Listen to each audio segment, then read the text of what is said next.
Ani and Bonjour. I'm Loretta Ross, Treaty Commissioner at the Treaty Relations Commission of Manitoba. I want to welcome you to the second part of our speaker series, Moving Forward Together, Building on the Spirit and Intent of the Treaties. In our first series, we had presentations and discussions with elders and academics on the spirit and intent of the treaties, and hope to set the foundation for the discussion on moving forward. Today, we will be discussing treaties with individuals from different sectors of the community and gaining their perspective on treaties and what they understand is needed to move forward. Today's guest is Hani Attaan. Hani is a former project director for Immigration Partnership Winnipeg, whose mandate and vision is to create a welcoming and inclusive community where Indigenous and newcomers can fully participate. Hani has been a community activist for nearly 20 years. His goal is to remove barriers on the path of creating a welcoming community for all and deconstruct negative narratives around newcomers and Indigenous communities. He is currently a cross-cultural mental health specialist and community-based research director. Welcome, Hani. Thank you. So, you've been involved in some of the work that the Commission has done and in your former role with Immigration Partnership Winnipeg. There was a project on developing a toolkit for newcomers about Indigenous people. Can you maybe describe a bit about this project? Sure. So the project came as a result to identifying certain gaps through my work while I was working with the newcomers in early years. And by early years, I would be specific and say probably late 90s, early 2000s. And what we have noticed that the newcomers start coming up with phrases and questions that normally we don't ask in polite conversations because may deem or it could be understood as either racist or bear some types of discriminations. And so for that reason, I felt like there's need for either finding out what's going on. Why would people just after a week of their arrival start developing opinions that either misinformed or very negative? And so we tried to find out what's going on.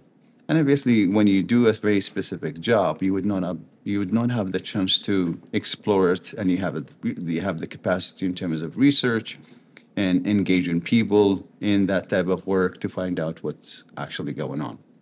And so we've done some of that work in terms of community engagement, but on a kind of a micro level, I would say. And then in 2016, when I have a different chance and opportunity to work in different capacity with the newcomer populations in Winnipeg, I also felt these type of opinions and misinformation not only increased, but also it took different type of curve. And that is now they feel, some people, I don't want to live where what they actually call them, native people. I don't want to live where the natives are. And also there are some gaps that you can feel when people move into a certain areas, let's say North End. Then you find a little bit of a clash or conflicts between some of the newcomers and some of the Indigenous people who live in the area. We tried to find out what's going on here, why this is happening. So we had a research done. And the research, really, sometimes we don't need research to tell you what is actually going on, except to confirm and affirm what you already know. Yeah. And then the result was, yes, there is some concerns, and those concerns are big. And if they are left and dealt with, it could lead to a bigger gap.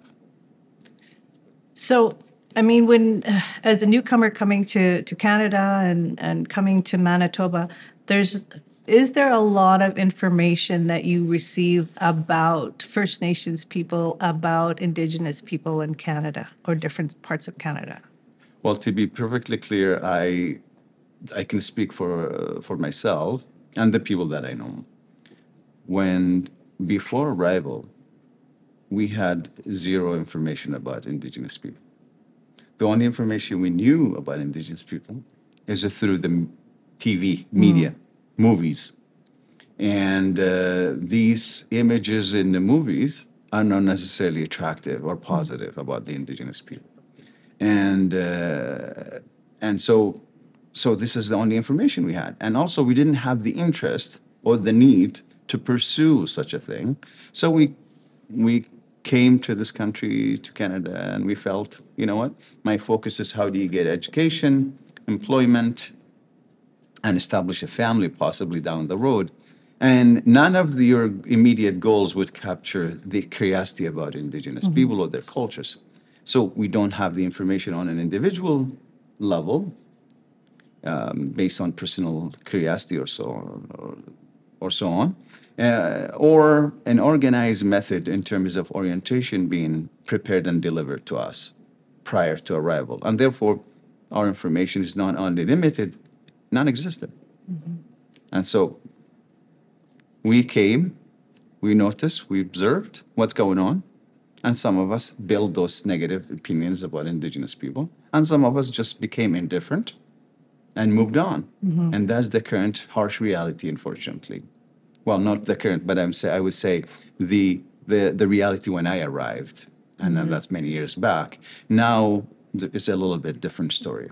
And there's not a lot to contradict those stereotypes or some of those negative images.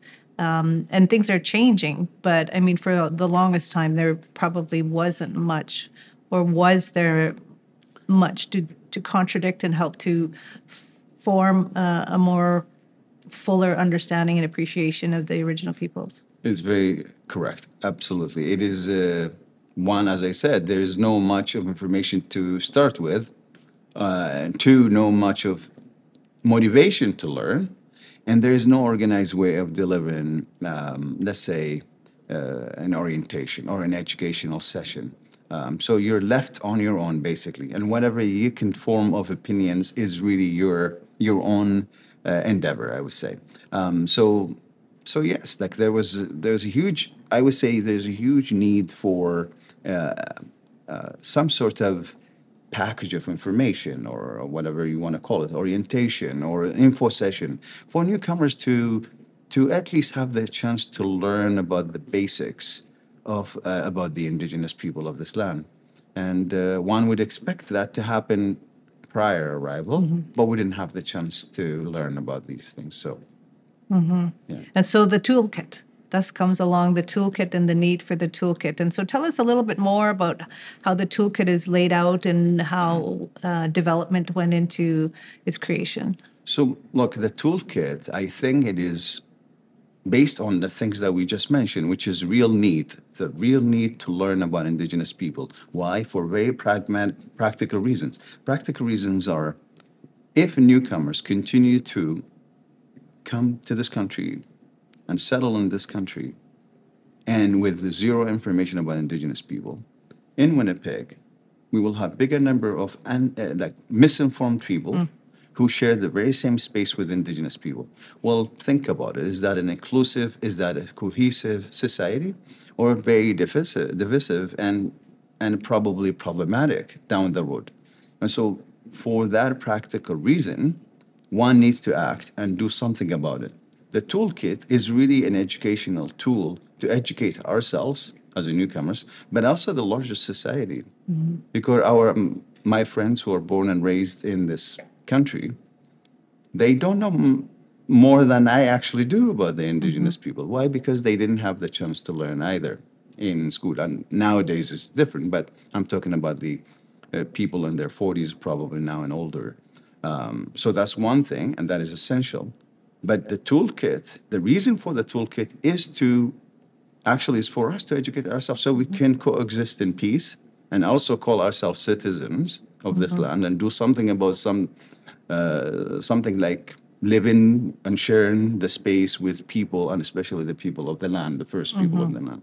So yes, the indigenous orientation toolkit, I think, is essential beyond education. It is important beyond information. It has a practical end. And for that reason, I feel like this type of work needs to continue. This type of work needs to be supported because for the reasons that I mentioned, but also for our new generation to kind of celebrate the strength and know more about the indigenous people, learn from them. And also, I'm hoping that one day the indigenous peoples themselves have the chance to learn about the newcomers, which is also a very diverse and large population in Canada. And that's that reciprocity as well that comes with the treaties. It's learning about each other, and so it's continual renewal. So the toolkit, as you said, it's not just for those that are recent arrivals and settling. It's those that have been here also for generations who have built up a certain image about First Nations people, and those are tough stereotypes in many ways to overcome. And other than the toolkit, are you finding a lot of uptake and a lot of traction from the newcomer community to want to learn?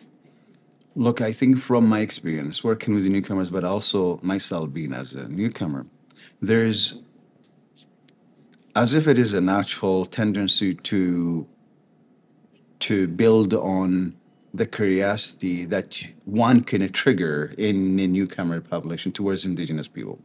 There's really a genuine intent on the newcomer side, I would say, and I'm talking probably the majority of people that I know.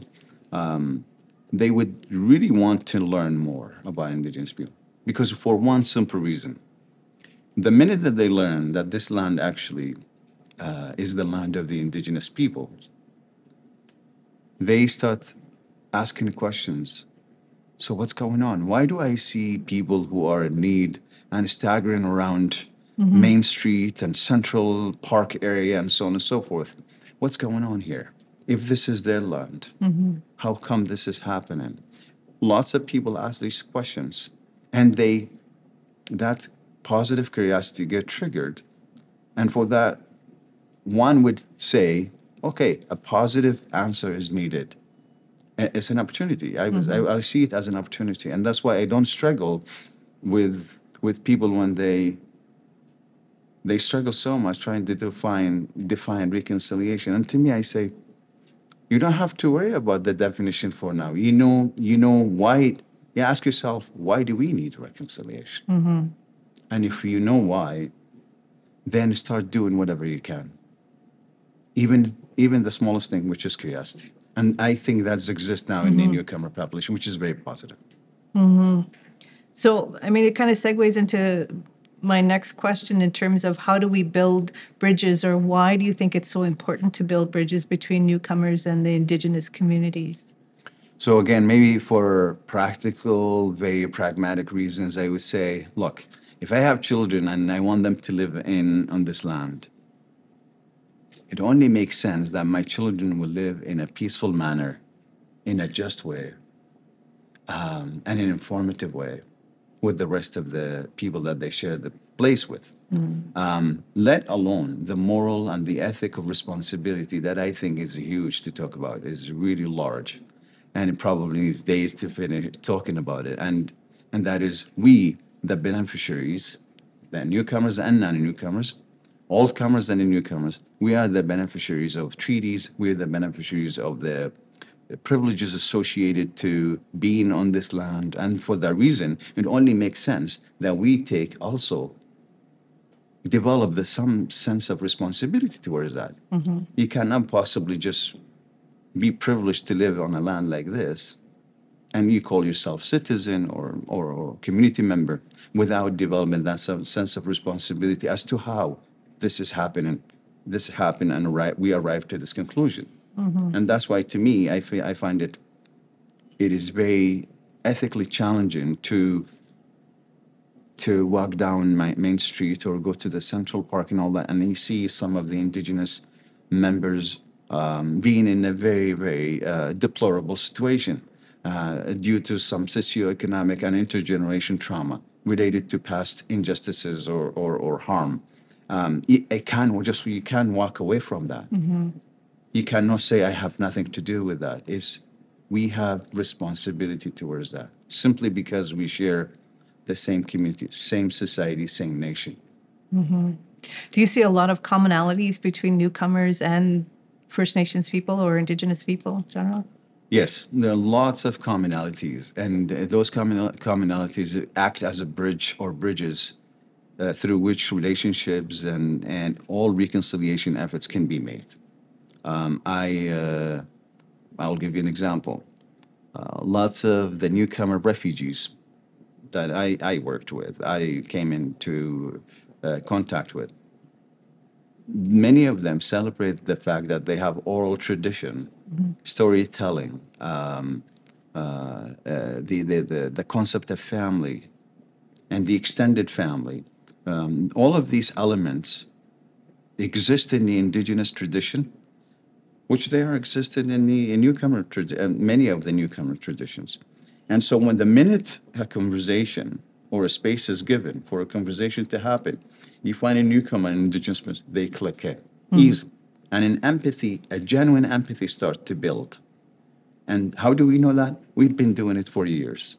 And I witnessed and observed and also experienced it. And that's why I personally have lots of indigenous friends.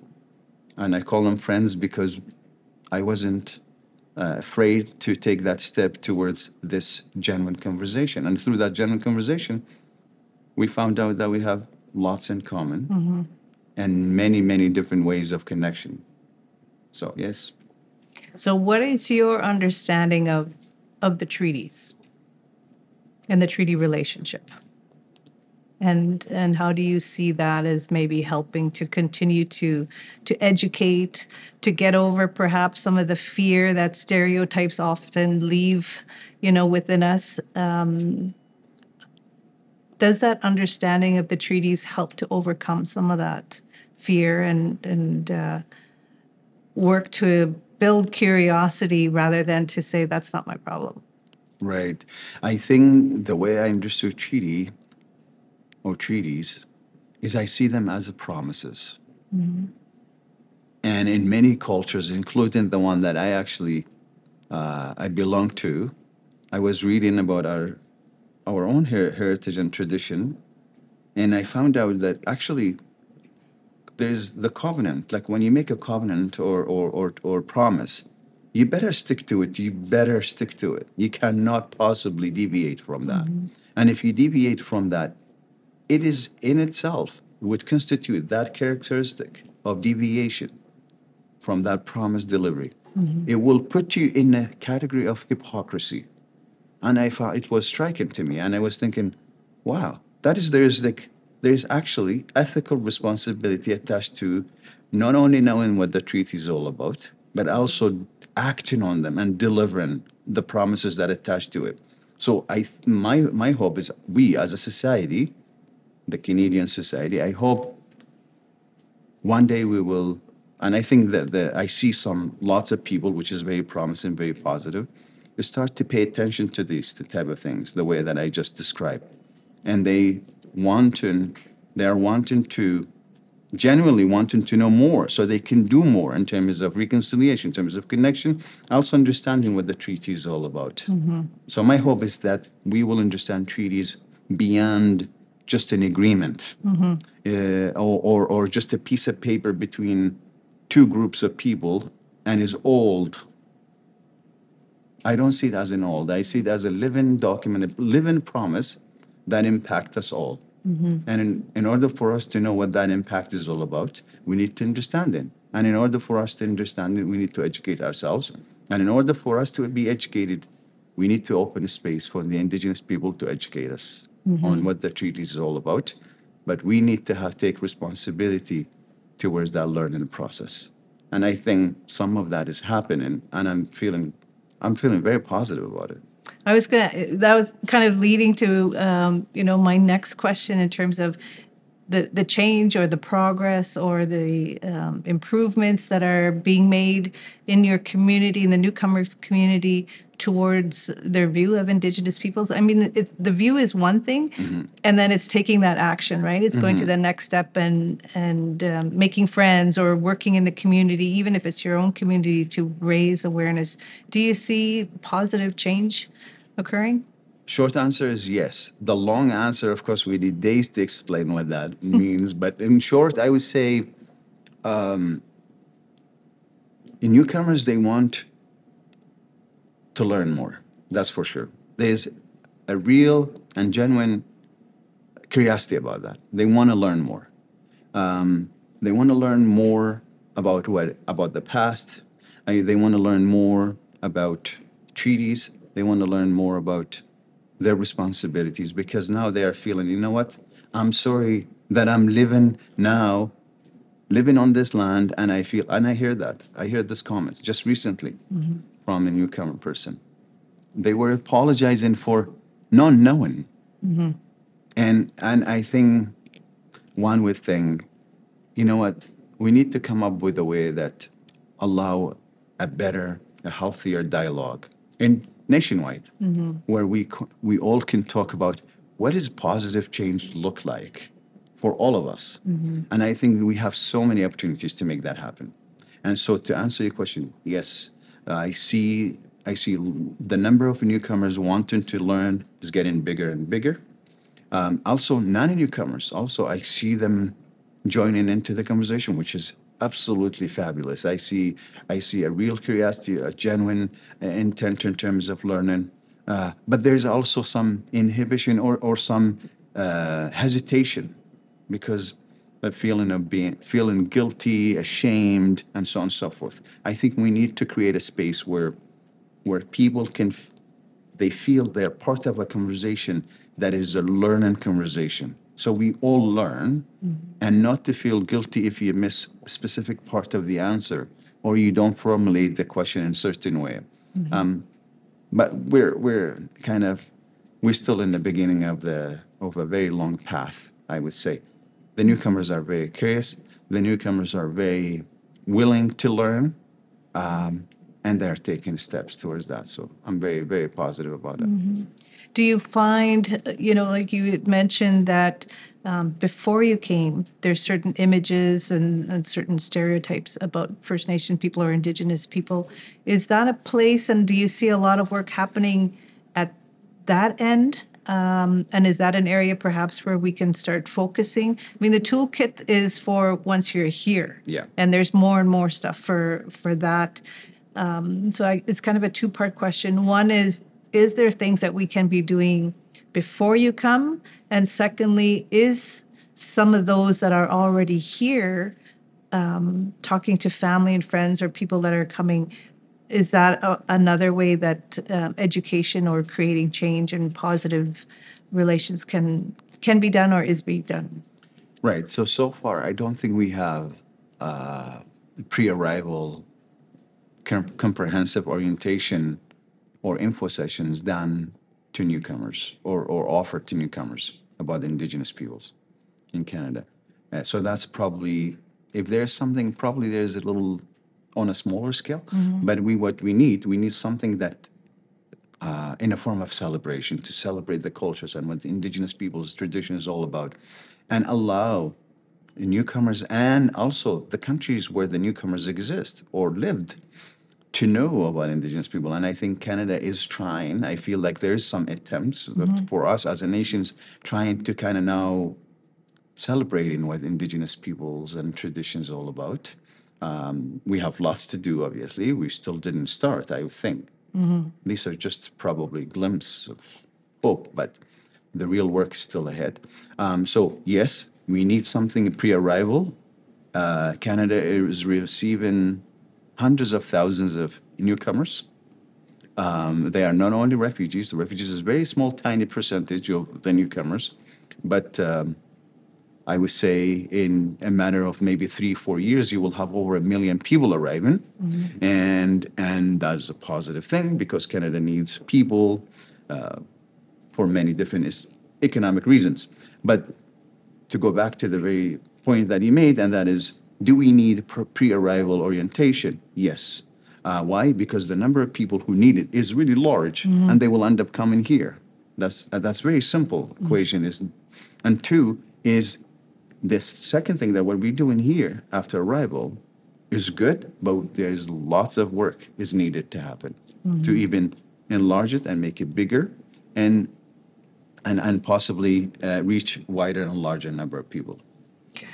What are some of the challenges in in being able to do that? And do you see any of like anything specific, or are they just kind of general? I think, like any other system, that if you want to work, you have to work through the system, like the immigration department, because the immigration eventually is the one that making decision in terms of admission, in terms of interviews, in terms of the procedure of one would be admitted into Canada from A to Z. And so, in order for any group of people trying to establish, let's say, a pre-arrival orientation on Indigenous people to potential newcomers, it has to go through the government channels, in this case, specifically speaking, the immigration department. I think the immigration department, and I can't speak for them, but I think there's some, while I was working on the Indigenous Orientation Toolkit, we started a little bit of work on that specific. This is like we had a conversation or two about what do we need to do with respect to pre-arrival orientation. So they are aware, and that conversation need to be revisited, also expanded, and create some action plan to make it happen for the reasons and needs that we mentioned.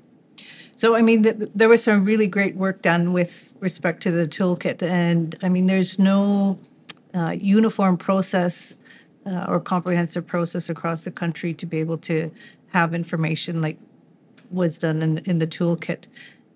Did you find from, contacts or other newcomer organizations across either the province or across the country, people interested in the toolkit and that type of work to be able to facilitate better understanding? Absolutely. There's a great interest. I was in different conferences in many different provinces. I would say maybe since the toolkit was developed, maybe I would say at least three provinces. And in those conferences or places, there's a great interest and thirst for that information. The minute you talk about Indigenous Orientation Toolkit, people become curious. They want to know more about it. They want to know how to obtain it, how they use it, and so on and so forth. So there's real interest. The question is, how do you satisfy that interest? Yeah.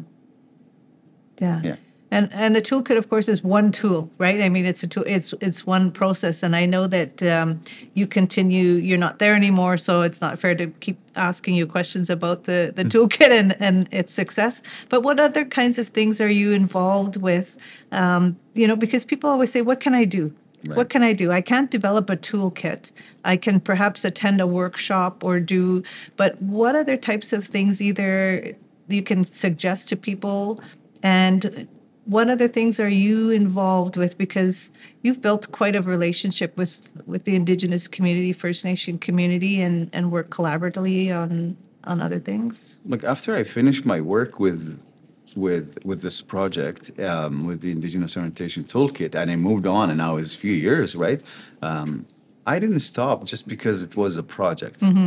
I considered it a personal commitment based on very simple, recognized ethical requirement.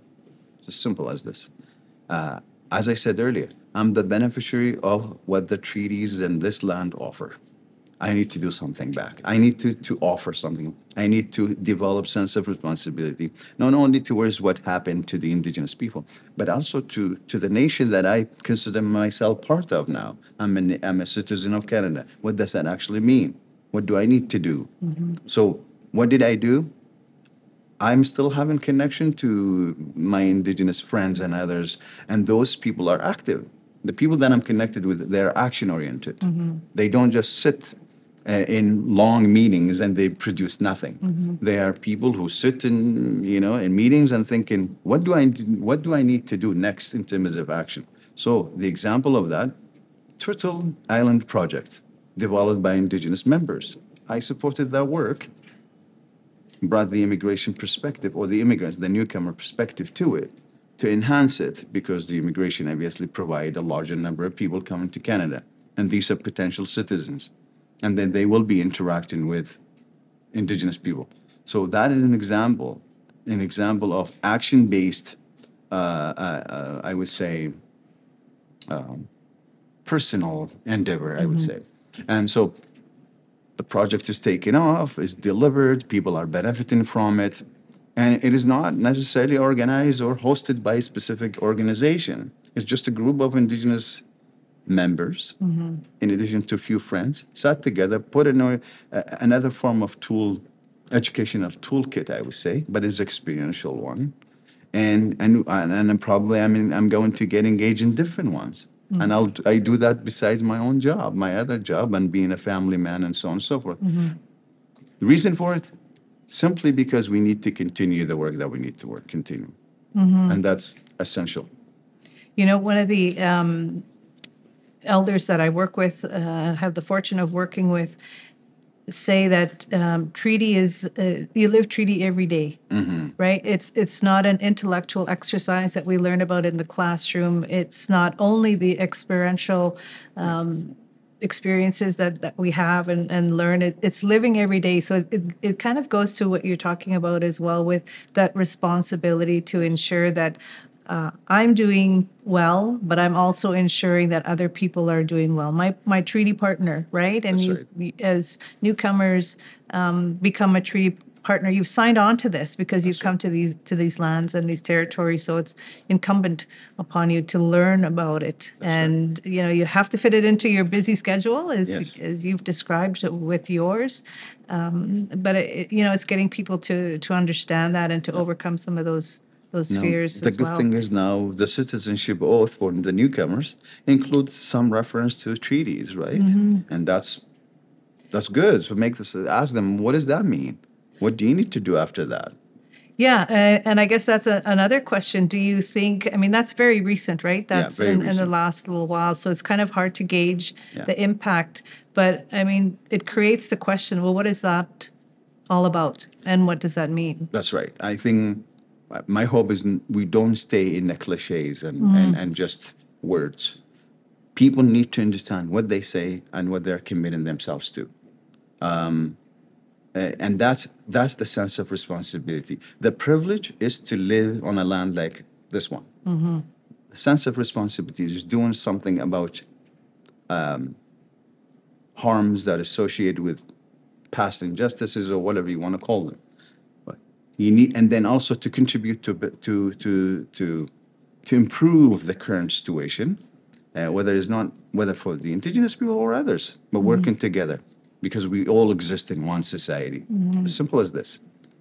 There are no boundaries between us.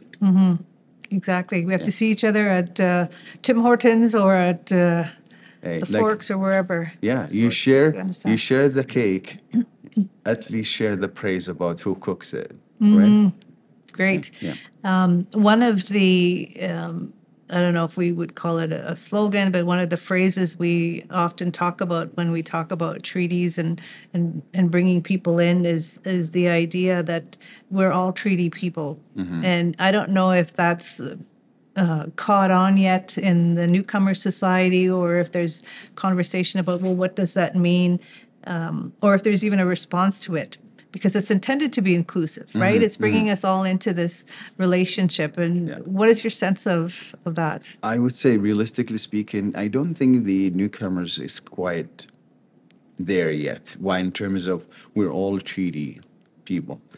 I think many of them would ask, what does that actually mean? They still don't know. So that's why I'm saying basic conversations, just conversations about treaties as promises for on what? And these are the basic things. It is very much needed. And so the newcomers probably, they hear about treaties, but they don't know why they are part of it, because they just arrived. Some of them say, hey, I've been here for 2-3 years. What do I know about treaties? But then if you explain to them the larger picture and what it means for the person to live here and enjoy what has been established of benefits and so on and so forth, and if you want to just explain it in a very economic sense, which I don't rely on that, but I'm saying basic conversation is needed, not only to educate people, but also to connect with them so they understand what we're treaty people and so on and so forth.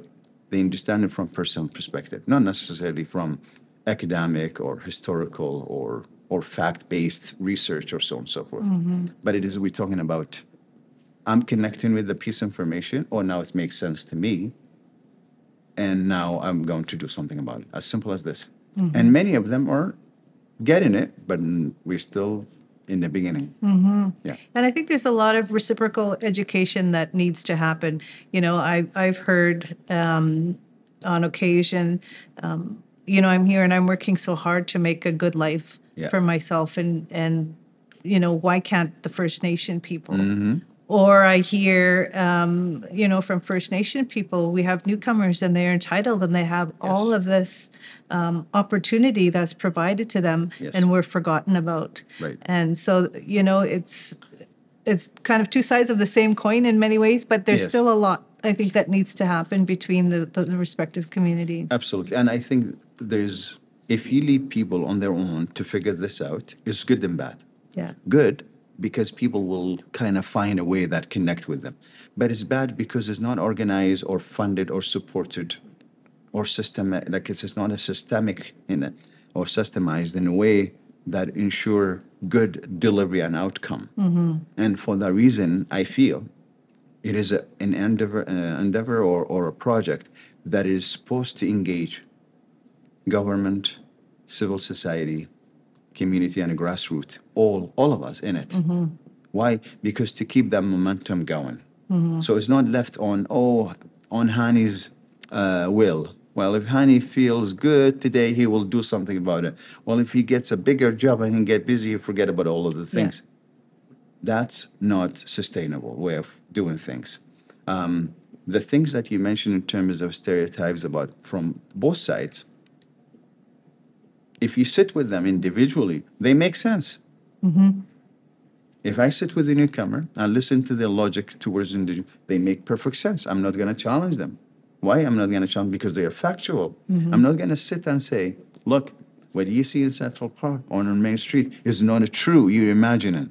That's not true. It's factual. There are people who are on Main Street in a very bad situation that they need help, they need support, and whatever the case may be. And also, I can't tell a newcomer, don't live next to someone who is, for example, alcoholic and destructive. I can't say that. And I can't say it doesn't exist because this is not real.